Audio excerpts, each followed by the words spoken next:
Olá pessoal, tudo bem? Eu sou Diana Cavalcante do Um Bom Livro e hoje eu vou falar para vocês um pouquinho sobre a primeira parte da leitura do livro Os Miseráveis, do Victor Hugo.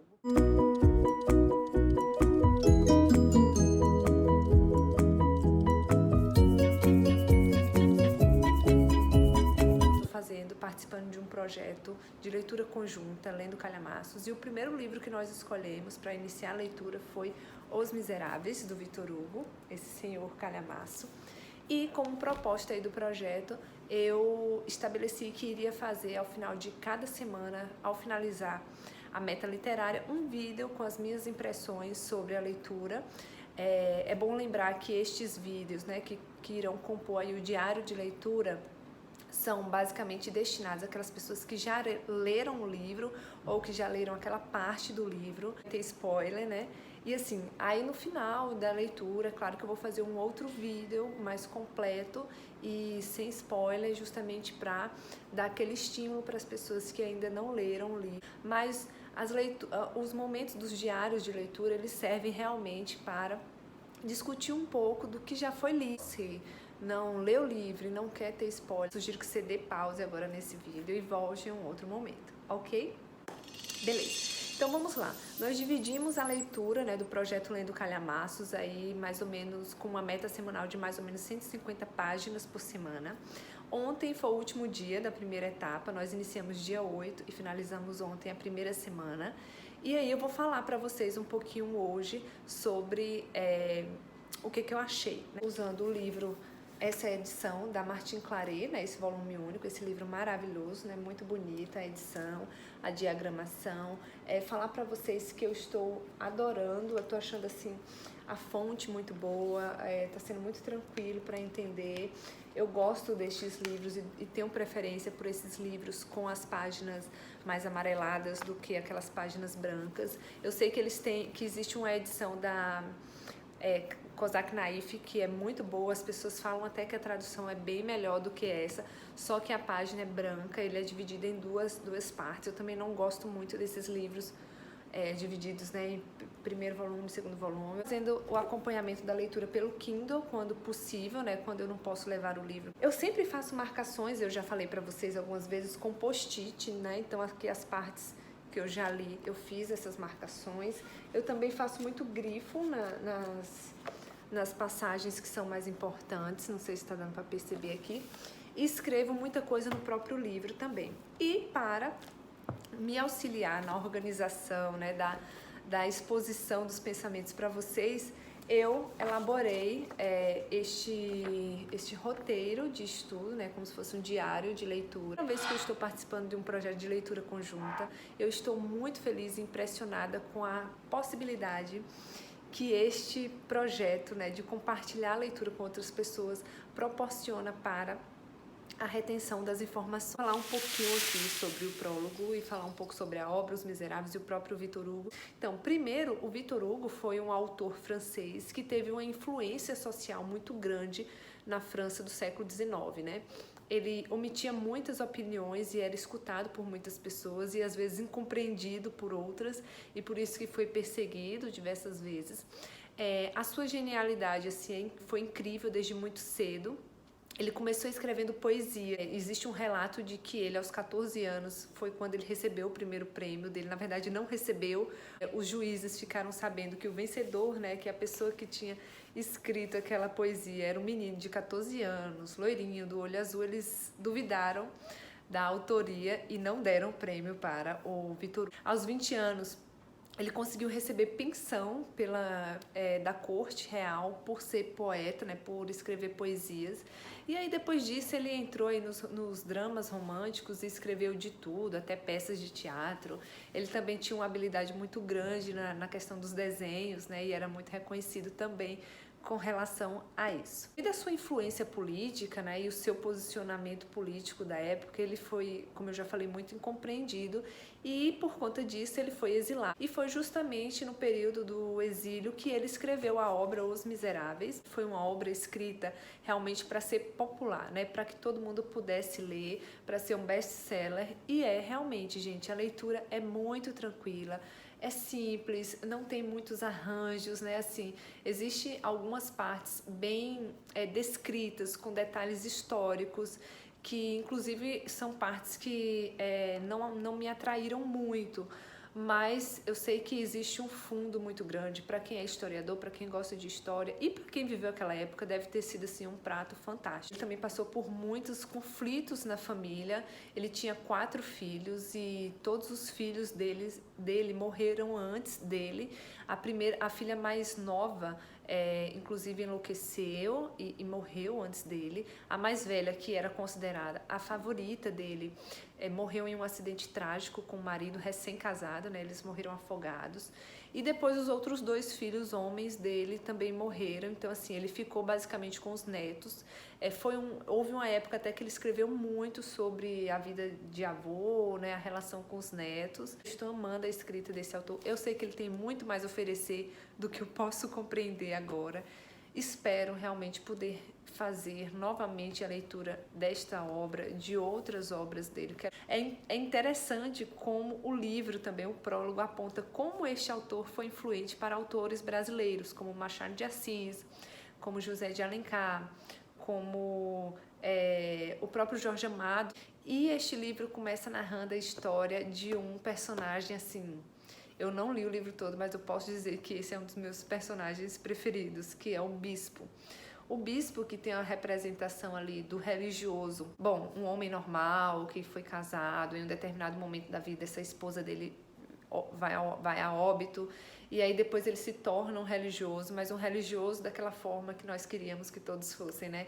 Realmente digno do cargo, uma pessoa honesta, uma pessoa que é humilde, que é misericordioso, que é desapegado dos bens materiais. E isso é muito interessante de ser mencionado, porque eu imagino a crítica que isso teve naquela época, né? E esse bispo, esse personagem, que é o bispo de Digne, que eu acho que é assim que pronuncia, ele abdica de toda essa riqueza para ter esse posicionamento, né, assim, que se assemelha muito ao que foi o Jesus Cristo.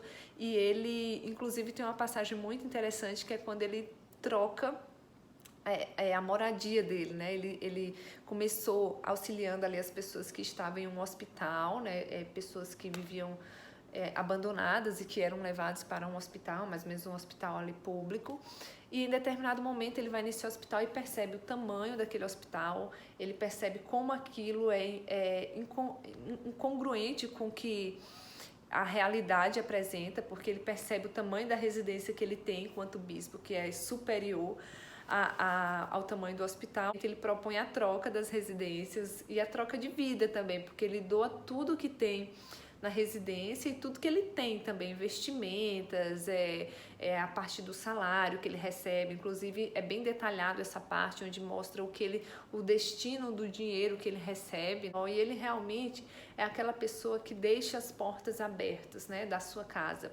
E o Victor Hugo frisa muito isso. Ele fala muito de como o bispo era um pouco incompreendido pela sociedade e até inicialmente pelas pessoas que conviviam com ele, né, que moravam com ele, que era a irmã e uma das empregadas, por conta dessa característica de deixar as portas abertas, de se considerar uma pessoa ali representante de Deus, né, de Jesus Cristo. E o Victor Hugo frisa muito isso, porque isso é uma parte muito importante lá na frente, né, que é com a chegada do Jean Valjean, que é o próximo personagem aí importante que aparece na história. A única riqueza que o bispo mantém ali na sua residência, que são alguns talheres de prata e alguns castiçais, e depois a gente vai perceber como estes instrumentos foram importantes aí para o desenrolar da história. Após essa exposição de quem foi o bispo, como ele viveu, o autor ele entra em uma das partes mais importantes assim para mim, bispo. Olha a genialidade do Victor Hugo. Ele mostra pra gente aquele personagem, o bispo, falando muito bem dele. E nós todos, eu tenho certeza, ali, amamos aquele personagem, né? Pela questão misericordiosa, pela humildade, enfim. E logo em seguida ele entra com um capítulo, que eu me esqueci o nome, mas é um capítulo onde ele introduz um personagem chamado G. Esse personagem G, ele foi uma pessoa muito ativa, né, politicamente falando. Ele esteve lá na linha de frente da Revolução Francesa, participou de muitas batalhas e era um personagem que tinha um histórico, assim, visto pelo lado da sociedade, muito negativo. As pessoas atribuíam a ele uma característica, um preconceito muito negativo por conta do seu posicionamento político. E em um determinado momento, esse personagem G, que foi excluído da sociedade por conta desse preconceito que já foi estabelecido, né, por esse julgamento que a sociedade fez dele, sem nem ao menos dar a chance de ouvi-lo, fez com que ele se excluísse e vivesse lá em um lugar isolado e tal. Até que em um determinado momento, esse personagem, quando está lá à beira da morte, as pessoas ficam sabendo que ele está próximo de morrer e o bispo também. E ele resolve, neste exato momento, fazer uma visita àquele personagem. Mas eu percebi que a intenção dele em fazer aquela visita era muito mais também para tentar convencer aquele personagem a se redimir, a admitir que ele foi errado, a admitir que Deus era a salvação, porque as pessoas faziam um julgamento de que esse personagem, o personagem G, era uma pessoa, né, um ateu, justamente porque, como acho que eles atribuíam em um pacote, se a pessoa é uma pessoa má, que é contra todos os nossos princípios, ele também é ateu, né? Então o bispo ele foi nessa intenção. Eu percebi que ele foi com um certo preconceito também relacionado àquele personagem. Só que o que é mais interessante é que quando ele chega lá com esse personagem, que ele se dá conta de que tudo que ele sabia daquele personagem era realmente algo errado, na verdade não negativo, era totalmente errado do que as pessoas falavam, né? Que as pessoas formaram um conceito daquele personagem, só que na verdade não era aquilo.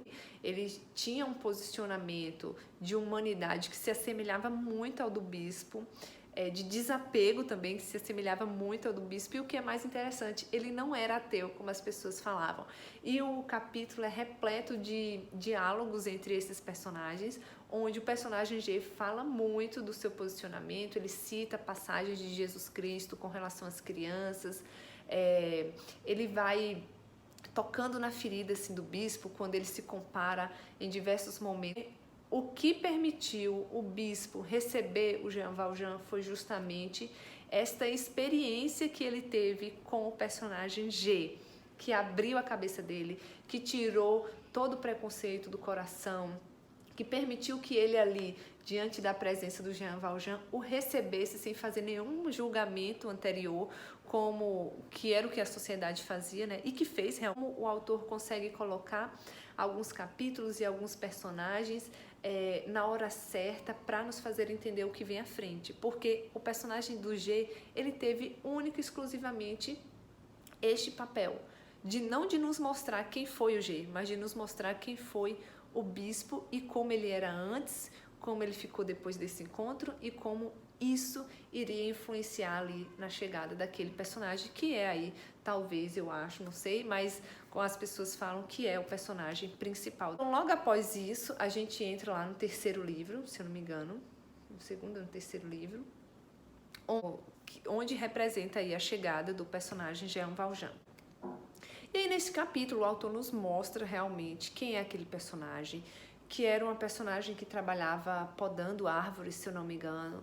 Ele representa, ele explica como esse personagem vivia, né, que ele vivia com a irmã, né, com a irmã que tinha 7 filhos, mas o esposo dessa irmã, e que o esposo dessa irmã em um determinado momento vai a óbito e ele fica como sendo o homem da casa ali, né, cuidando daquela família. Ele sempre viveu ali para aquela família porque ele se sentia na obrigação de fazer isso, já que antigamente tinha sido a irmã mais velha aquela responsável por acolhê-lo, né, na morte lá dos pais. O autor fala muito da personalidade desse personagem, né, que ele era uma pessoa de bem, uma pessoa boa, com boa índole, né, trabalhadora, enfim.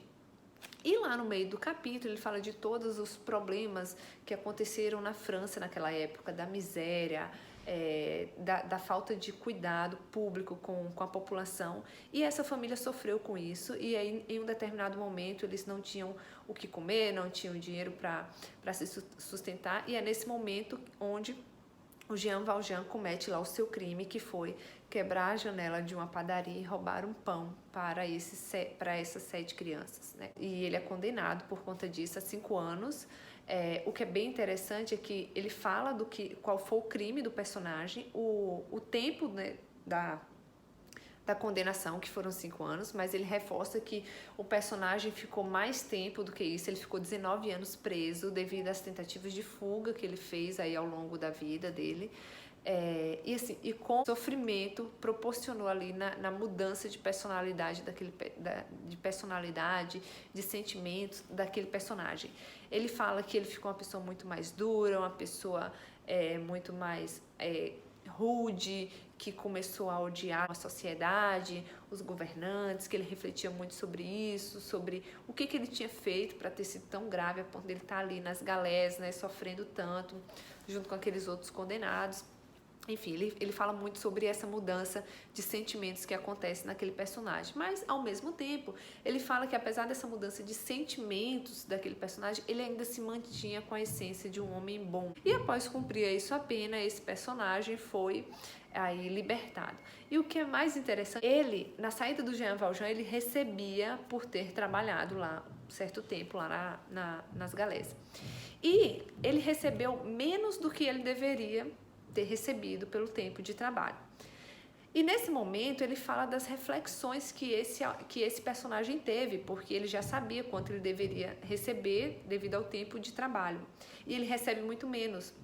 E nesse momento o personagem se questiona, né? Será que eu fui roubado, né? Tipo assim, eu fui condenado por um roubo, que era por um motivo, né, X, que era alimentar crianças, e agora eu estou sendo roubado e eu não sei o motivo. O que era roubo, o que era considerado roubo e o que não era considerado roubo naquela época. Mas enfim. E aí, em um outro momento, esse personagem, depois de solto, né, e andando aí pelo mundo, ele consegue um certo serviço e aí trabalha para aquela pessoa e aí vai lá para receber o seu dinheiro, a sua recompensa por esse trabalho. E novamente nesse momento ele recebe menos do que os outros trabalhadores normais só porque ele é um ex-presidiário. E como o fato da pessoa ali sair e ter ali aquele cartão amarelo, aquela identidade amarela de ex-presidiário impacta na vida toda daquela pessoa, né? E aí logo depois ele mostra a saga do Jean Valjean justamente nesse momento, ele chegando lá em uma cidade, que era lá a cidade do bispo, que eu me esqueci o nome. E ele vai atrás de abrigo, e o que é muito interessante é que naquela época as pessoas, quando entravam em uma cidade, elas precisavam se apresentar.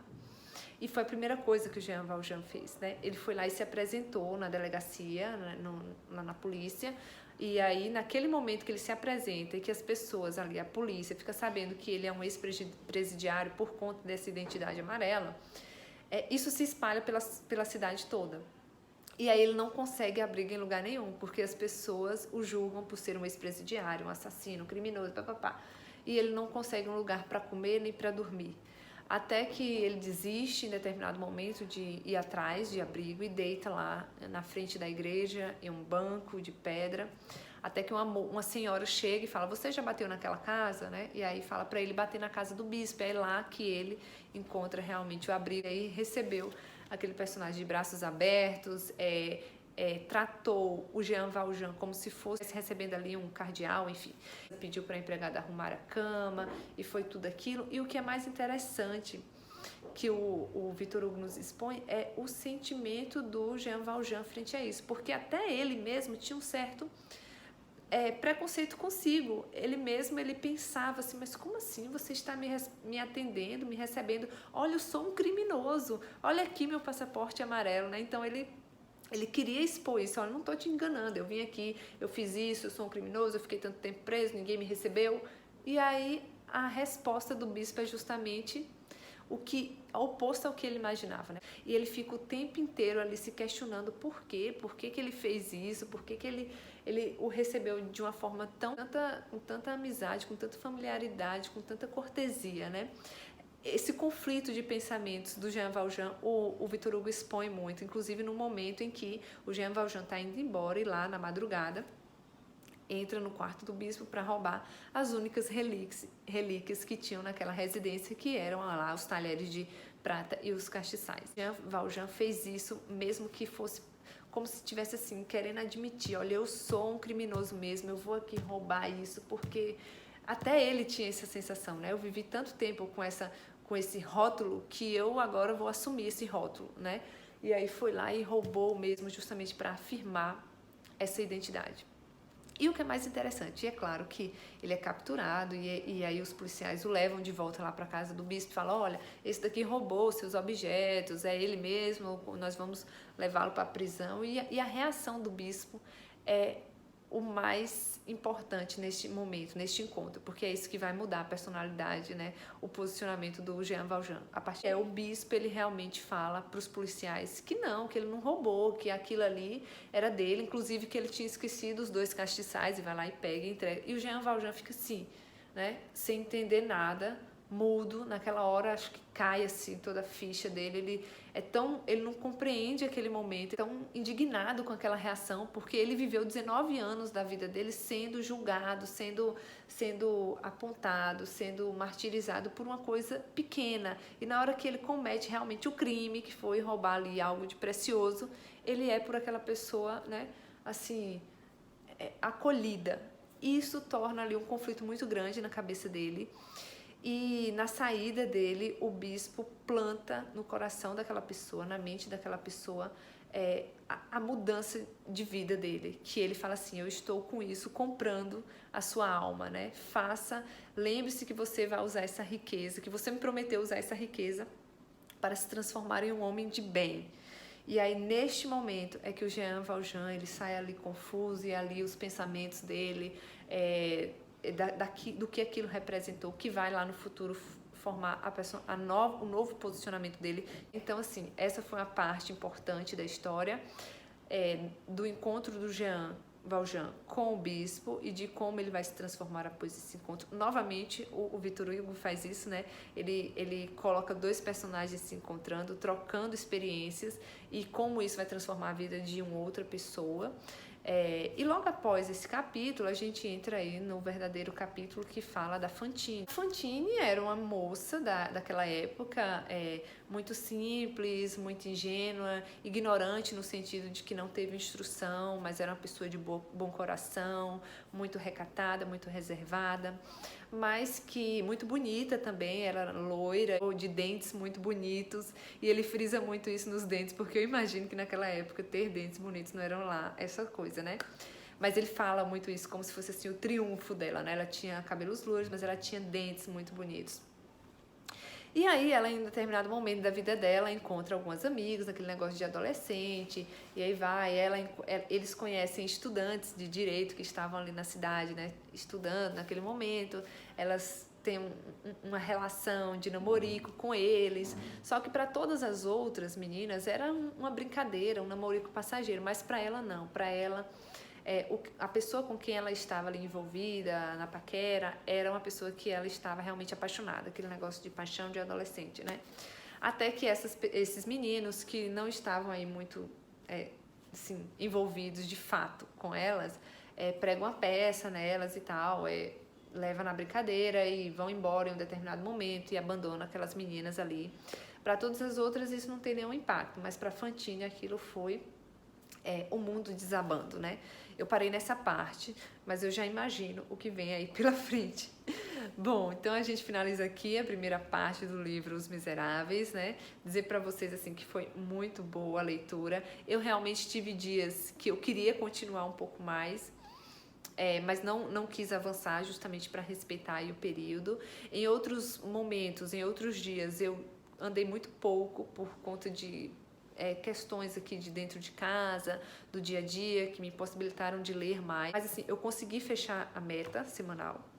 Foi muito bom. Para aqueles que não conseguiram finalizar a meta, para não desistirem, não se desestimularem, continuarem aí a leitura, porque eu sei que em outros momentos, outros dias aí, vocês terão talvez um pouco mais de tempo para andar um pouco mais e compensar.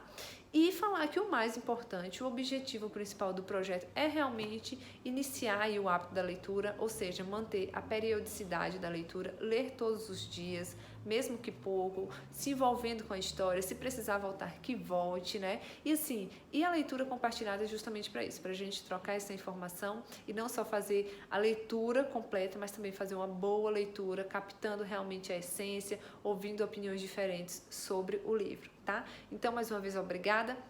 E para você que ainda não curtiu e não se inscreveu no canal, não deixe de fazer isso para dar aquela força. Um beijo e até mais.